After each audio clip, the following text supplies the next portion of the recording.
오늘은 직전 클립에 이어지는 더 뉴요커의 기사입니다. 이전 클립을 보지 않으신 분들은 먼저 보시고 시청하시길 권합니다.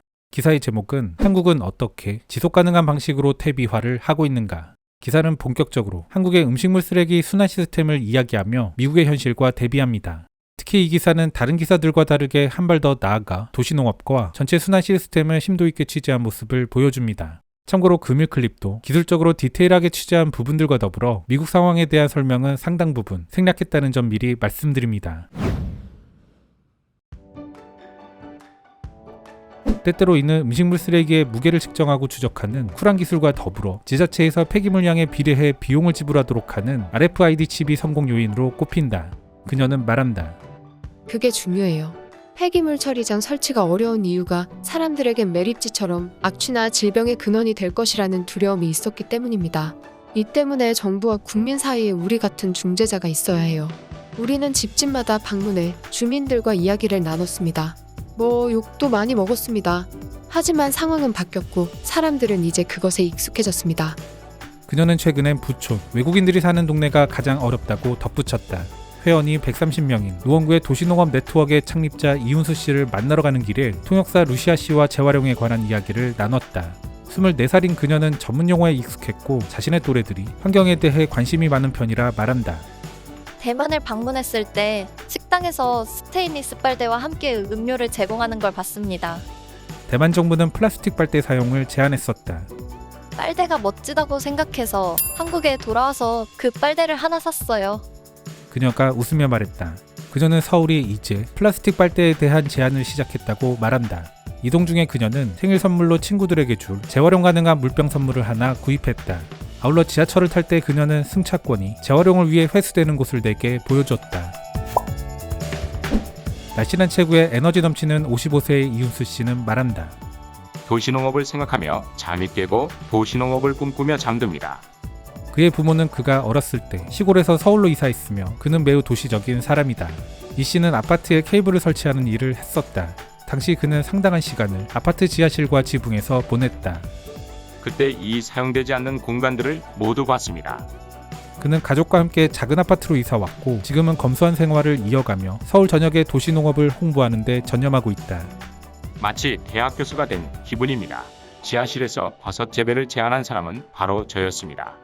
햇볕이 잘 드는 도시농장 공간에서는 상추, 양배추, 고추, 완두콩, 꽃이 자란다. 서울에 있는 많은 유기물 재활용 쓰레기통은 쓰레기를 퇴비로 전환할 수 있는 능력을 가지고 있으며 다른 도시농장이나 또 다른 아파트 단지에 분배할 수 있다. 이는 지난 10년 동안 이뤄진 일이다. 지붕이 덮인 고속화도로와 접해 있는 콘크리트 고층 건물에서 우리는 4종류의 버섯 그림이 늘어선 계단 아래로 몸을 웅크리며 지하실로 향했다. 그곳에는 표고, 황금굴, 사슴뿔, 사자갈기 버섯 등이 키워지고 있었다. 습하고 시원하며 양토 냄새가 나는 방, 금속 선반 전체에는 섬세한 관형 급수 시스템이 만들어져 있었다. 기자는 마치 공상과학 영화에서 보는 시설인 것 같았다. 인접한 공간의 테이블에는 화분이 심어지고 셀로판지로 쌓인 다자란 사슴뿔 버섯이 포장되어 있었다. 우리는 이를 각각 하나씩 받았다. 이후 이 씨는 사무실에서 시각화단 퇴비화 시스템을 보여줬다. 그는 재활용 퇴비를 사용하고 있는데 아파트 지붕 전 영역 위에 플랫폼을 설치하고 케이블 및 수도 시스템을 갖춰 정원으로 변형시켰다. 이를 통해 금잔화, 호박, 박하 등을 재배한다. 이 씨는 또한 건물 주차장 위에 다양한 등방 덩크를 활용해 녹색 커튼도 만들었다. 처마 아래에는 회전하는 금속 스탠드가 설치되어 있었다. 이렇게 하면 퇴비를 쉽게 뒤집고 통기할 수 있다. 몇 주 또는 몇 달 동안 수십억 개의 미생물이 퇴비 혼합물의 탄소와 질소를 먹어치운다. 건조되어 갈색을 띠는 퇴비는 탄소를 제공하며 녹색의 퇴비는 질소를 제공한다. 좋은 비율을 갖춘 퇴비들은 악취가 아닌 단순히 신선한 흙냄새만 풍겼다. 이 시스템은 매우 간단했지만 우리는 한국과 다르게 간단한 것을 복잡하게 만들어버렸다. 기사는 이어 뉴욕의 퇴비화 시스템에 대해 자세히 다뤘습니다. 아울러 뉴욕의 지지부진한 쓰레기 제로 프로그램의 현실에 대해 지적하며 유기농과 더불어 한국 같은 도시농업 육성의 중요성을 강조합니다. 상당히 긴 이야기고 미국 이야기인지라 본 클립에서 이 부분은 생략했습니다. 아무튼 뉴욕의 음식물 재활용 프로그램이 전체 쓰레기 발생량 중 극히 미미한 부분만 활용하고 있다는 것을 특히 강조하는데요. 그러면서 뉴욕이 현재 하고 있는 고민을 한국은 대부분 해결했다며 종량제 이야기를 이어갑니다. 뉴욕시 의회 위생위원장 의장인 안토니오 레이노소, 그의 최우선 순위 중 하나는 한국의 종량제와 유사한 프로그램을 정착시키는 것이다. 이는 음식물을 포함한 모든 재활용품을 무료로 수거하고 정해진 한도를 초과하는 일반 쓰레기는 한국처럼 비용을 부담시키는 것이다. 이와 유사한 모델들은 이미 미국의 다른 도시에서 잘 작동한다는 것이 증명됐다. 한국과 크게 다르지 않은 효과가 이미 증명된 것이다. 샌프란시스코는 지난 2009년 필수 유기물 재활용을 시작했으며 현재 음식물 쓰레기의 80%를 재활용한다. 시애틀의 유사한 모델은 총 폐기물의 약 60%를 재활용했다. 한편 퇴비화가 완료된 음식물 쓰레기의 수요처 확보도 중요한 과제다. 한국은 인구 50만 명 정도가 서울의 도시농업붐에 참여하고 있는데 그럼에도 불구하고 여기에 쓸 수 있는 것보다 더 많은 퇴비가 만들어지고 있다. 김미화 씨는 말한다. 음식이 너무 많아요. 지난 여름에는 동물 사료로 음식물 찌꺼기를 사용하는 것도 중단되었습니다. 이는 아프리카 돼지 바이러스 때문이었습니다. 발병의 원인이 무엇인지 밝혀질 때까지 잠정 보류됩니다. 현재 한국이 나아가고 있는 또 다른 방향은 판매되는 퇴비의 가격을 낮추거나 다른 비료와 혼합시켜 퇴비의 품질을 개선하는 것이다. 음식물 퇴비는 나트륨 함량이 너무 높은 단점이 있기 때문이다. 또한 한국의 환경부는 더 많은 폐기물을 처리하기 위해 바이오가스 생산시설 건설을 지원하고 있다. 한국은 우리보다 한참 앞서서 고도화 작업에 들어간 것이다. 한편 김 씨는 음식물 쓰레기를 원천적으로 줄이는 것이 근본적인 해결책이라고 생각한다.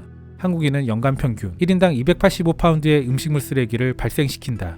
그리 적지 않은 양을 배출하는 미국인들도 평균 200파운드에서 250파운드 사이다. 통역사 루시카 씨와 나는 그날 저녁 안심막걸리를 운영하는 안상현 씨를 만나기로 했다. 안심막걸리는 미슐랭 등급을 받은 레스토랑이다. 37살의 안 씨는 말한다. 한국의 식당 문화 역사는 짧습니다. 일본군의 침략과 이어지는 한국전쟁, 그리고 이후에 독재 정권과 또 다른 독재 정권이 있었습니다. 이러한 역사 속에서 식당은 물론 존재했지만 식당 문화라는 게 형성될 수 있는 조건은 아니었다. 1986년 아시안게임, 1988년 하계올림픽이 열리면서 외국인들을 위한 레스토랑이 생겨났다. 갑자기 현대화되고 확장되는 도시에서 점차 한국인들을 위한 식당들이 자리 잡았다. 당시 한 식당의 아이디어는 풍요로움이었습니다.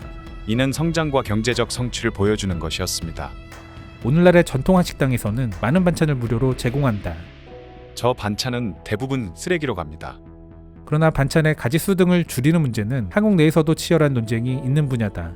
저녁 식사를 하며 루시카 씨는 남자친구를 위한 생일 파티를 계획하고 있으며 무엇을 대접할지 고민 중이라고 말했다. 그녀의 남자친구는 모든 생물에 해를 끼치는 것을 피하는 인도의 자이나교 신자였다. 일부 자이나교도의 경우 발효 과정에서 너무 많은 미생물이 죽기 때문에 발효식품조차 먹지 않는다.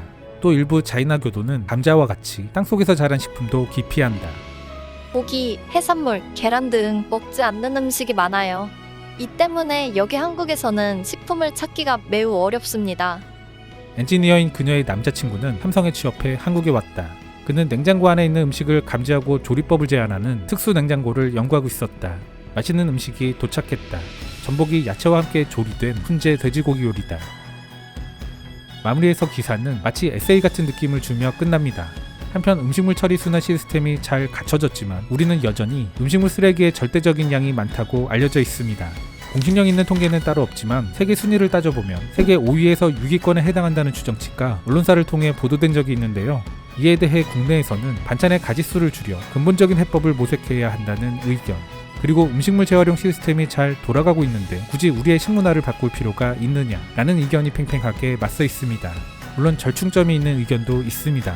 이에 대해 구독자, 시청자분들의 생각은 어떠신지 궁금합니다. 많은 의견 댓글로 달아주시면 좋겠습니다.